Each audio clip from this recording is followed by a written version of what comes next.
এই ভিডিওটি একবার দেখুন। এক রোস্টার কাকিমা আমার একটা ভিডিও নিয়ে রোস্ট করেছে। কাকিমা বাপ বল বাপ বলেন কি? তার মানে কি মেয়ে নয়? আমি ভেবেছিলাম মেয়ে, তাই একে কাকিমা বলেছিলাম। মেয়ে হলে তো মা বলতে বলতো, এ তো বাবা বলতে বলছে। তার মানে কি আমার চিনতে ভুল হলো? প্লিজ আমাকে ক্ষমা করে দাও প্লিজ। প্রথমে ভেবেছিলাম রিপ্লাই দেবো না, কারণ এর লজিকের উপর আমি কি লজিক দেবো সেই লজিকে আমি ভুলে গেছি। আগে ভাবতাম এর কমন সেন্স কম, এখন দেখি এর সেন্সই নেই। কিন্তু এই যে অন্ধভক্তদের মধ্যে একজন এবং কোনোদিন সনাতন ধর্মশাস্ত্র খুলেও দেখেনি, তা জাস্ট 2 মিনিটে প্রমাণ করছে। चलो भाई देखो अब मैं क्या कर। আর আমি এটাও প্রমাণ করে দেবো সনাতন ধর্মশাস্ত্র অনুযায়ী মাছ মাংস খাওয়া বৈধ। क्या बात है सर, क्या बात है सर। প্রথমে এই নির্বোধ কাকিমা কি বলছে তা একটু ভালো করে শুনুন। আমাকে আবার মহাভারত শেখাচ্ছে। আচ্ছা এই ভাই তুমি একটু মহাভারত শেখা। चलो भाई देखो अब मैं क्या कर। এটা হচ্ছে মহাভারতের অনুশাসন পর্বে শ্লোক পিতামহ ভীষ্ম যুধিষ্ঠির মহারাজকে বলেছে, যে ব্যক্তি নিজের শরীরকে পুষ্ট করার জন্য অন্য পশুর মাংস ভক্ষণ করে তার থেকে নিকৃষ্ট জীব পৃথিবীতে নেই। वाह दीदी वाह दीदी दीदी वाह दीदी। কাকিমার এই পর্যন্ত একদম পারফেক্ট, সত্য বলেছে। क्या बात कर रहे हैं। অর্থাৎ অনুশাসন পর্বে স্পষ্ট লেখা আছে যে পরের মাংস দ্বারা নিজের মাংস বৃদ্ধি করতে চায় সে কষ্ট ভোগ করে। কিন্তু এই কাকিমা এই শ্লোকের ঠিক নিচে শ্লোকগুলো কি বলেছে তা হয়তো পড়েই দেখেনি, আর পড়বেই বা কি করে, কারণ যতটুকু লেখা এখানে দেখাচ্ছে সেটা গুগল থেকে তুলে আনছে। এই শ্লোকের আগে পরে কি আছে তা দেখেইনি। বলেন কি? আমার মনে হয় এর বাড়িতে মহাভারত আছে কিনা সন্দেহ, এবং থাকলেও সেই মহাভারত পড়েছে কিনা সন্দেহ।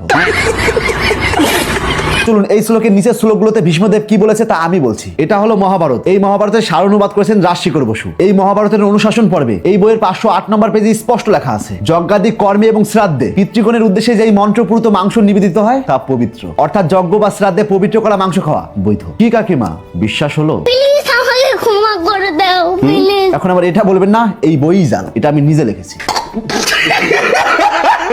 আরেকটু শোন, যে সত্যবতীকে একটু আগে কোট করলি, এই সত্যবতীর ছেলে কিন্তু বেদব্যাস। এই বেদব্যাস গরুর পুরাণ লিখে, গরুর পুরাণটা পড়ে আয় দেখি যে কি খেলে কি হয়। যমরাজের দাঁড়গড়ে আমরা কিভাবে পৌঁছে যাই পড়ে আয়, ফাটবে তোর পড়লে ওটা। वाह दीदी वाह दीदी दीदी वाह दीदी। আরে বলদ, গরুর পুরাণে কি লেখা আছে সেটা আমি বলিনি। कंट्रोल। আমি শুধু বলেছি মহাভারতের সময়কালেও মানুষ মাছ খেত, সেটা বোঝানোর জন্যই ওই উদাহরণটা এনেছিলাম। আমার মনে হয় এই শুকনো পাতা খেয়ে বুড়িও বানায়। না হয় 100% শিওর কয়েক রাত ঠিক মতো ঘুমায়নি, বলেন কি? তাই এর ব্রেন কাজ করছে না। না হলে ভাই এ কিসের সঙ্গে কি মিলাচ্ছে? আমি শুধু ভিডিওতে রেফারেন্স সহ দেখিয়েছিলাম মনুস্মৃতিও বলছে মাছ মাংস খাওয়া বৈধ, আর আমি আমার ভিডিওতে আদি মানুষের কথা তুলে নিয়েছিলাম, কারণ এই বলদ টেস্টের কথা বলেছিল বলে। ওই যে বলেছিলাম না পড়ালেখা না করলে আমার কথা মাথার উপর দিয়ে যাবে, সেটাই হয়েছে। প্লিজ আমাকে ক্ষমা করে দাও প্লিজ। দেখো কাকিমা, ইসলাম ধর্ম বলছে মাংস খাওয়া বৈধ, বিজ্ঞানও বলছে মাংস খাওয়া বৈধ, মনুস্মৃতি থেকেও রেফারেন্স সহ দেখালাম মাংস খাওয়া বৈধ, এমনকি মহাভারত থেকেও দেখালাম মাংস খাওয়া বৈধ। এখনো পর্যন্ত কালিকা পুরাণ তো ধরেইনি। কাকিমা আর কতগুলো রেফারেন্স দেখালে বিশ্বাস করবে যে মাংস খাওয়া বৈধ? আসলে তুমি এক এমন অন্ধভক্তদের মধ্যে একজন যারা বলে গরু অক্সিজেন দেয় আবার অক্সিজেন নেয়ও, তাদের কথা বিশ্বাস করবে। गाय ऑक्सीजन लेती है और ऑक्सीजन ही छोड़ती है। কিন্তু ধর্মগ্রন্থ থেকে রেফারেন্স সহ দেখালেও কোনোদিনই বিশ্বাস করবে না। चड्ढा समझाओ इसे समझाओ। আর এই অন্ধভক্তের পরিমাণ এতটাই বেশি যা এর কমেন্ট বক্স দেখে বুঝতে পারলাম। বিশ্বাস করুন এরা সনাতন ধর্মশাস্ত্র কোনোদিন খুলেছে কিনা সন্দেহ। যদি সত্যি এরা সনাতন ধর্মগ্রন্থগুলো পড়তো তাহলে নিশ্চয়ই এই কাকিমার ভুলটা দেখতে পেত, তার কথা সম্মতি দিত না। কারণ একটাই, হয়তো কাকিমার মতো এরাও অন্ধভক্ত। তো আবারও বলছি কাকিমা, কোনো কিছু না জেনে শুনে ক্যামেরার সামনে এসে করলেই সত্য এবং ধর্মশাস্ত্র পাল্টে যায় না।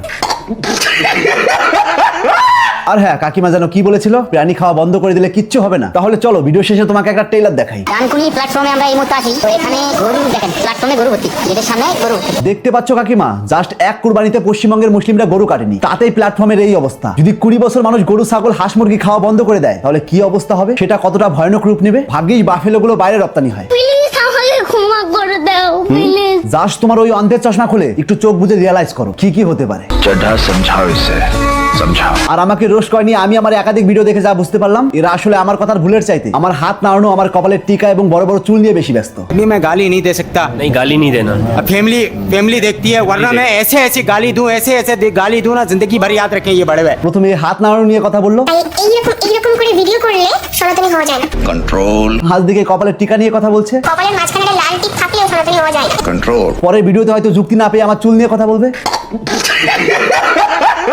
তো যাই হোক, আজ আমাদের ধর্মটা এমন হয়ে গেছে, তুমি ধর্মগ্রন্থ থেকে রেফারেন্স সহ যতই সত্য বলো না কেন, তোমার কথা কেউ বিশ্বাস করবে না, বরং গালি দেবে, যতক্ষণ পর্যন্ত তুমি অন্য ধর্মকে কটূক্তি করে না ভিডিও বানাচ্ছ। বিশ্বাস করুন এর ভিডিওর অর্ধেক আমি বুঝতেই পারিনি কিসের কথা কার মধ্যে টেনে আনছে, আর আমি এটাও নিশ্চিত এর নিজের ভিডিও নিজেই বুঝতে পারিনি আসলে মানুষকে কি বোঝাতে চাইছে।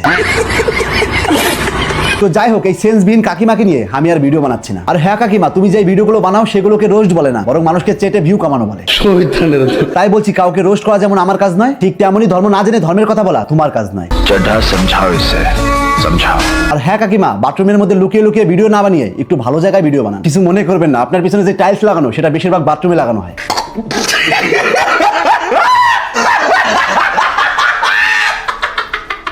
বিশ্বাস করুন, ভিডিওতে এসে ভুলভাল বলে খুব সহজে ভিউ কমানো যায়, কিন্তু সত্য বলার জন্য প্রয়োজন হিম্মত।